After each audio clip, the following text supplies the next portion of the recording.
Let me begin by saying that many of us are much more relaxed and much more at ease as we begin this new year.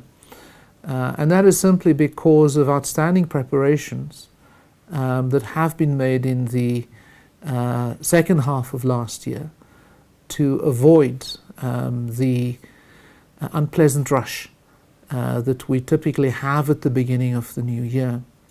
But nonetheless, last Wednesday, the new academic year, the new year for the university began with an amazing rush as the teams in the background, led by Professor Mari Miller and the heads of faculty administration and the deans, were busy evaluating finally the candidates who were offered conditional admission at the end of last year against their matric performance, and then sent out SMSs advising them that they had either been accepted or their second choice was available, alternatively that they were unsuccessful.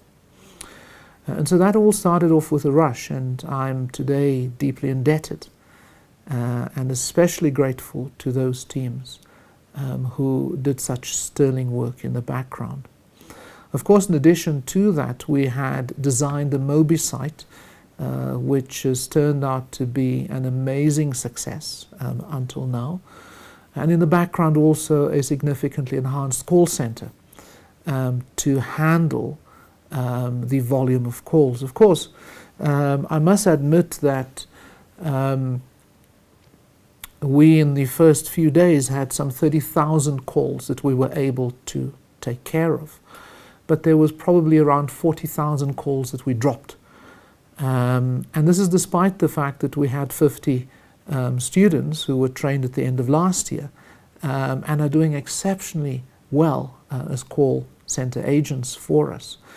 And it's clear that in the new year, next year this time, we would have to double the size of our call center. I should also draw attention to the fact that some 6,000 or so inquiries were made at the 4 university campuses. And so people, at least some of them, still didn't get the message that the university would have no physical walk-ins and that it only entertained late applications via the call center or via our Mobi site. These inquiries were dealt with professionally by Protection Services, who again have done an outstanding job for the university, and I'm again deeply indebted and grateful to those colleagues led by Mr. Roelof Hicho.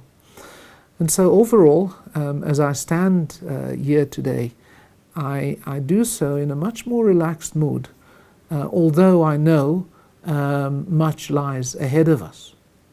And so as we look at the new year, given the start that we have had, a great rush, but outstanding preparation for it and amazing execution by every one of our staff members concerned, I only look forward to a fantastic year. And so I wish each and every one of our members of staff a year that is prosperous, a year that is blessed, and above all, a year that is inspired. And so let us go forward and continue to build here a truly great institution.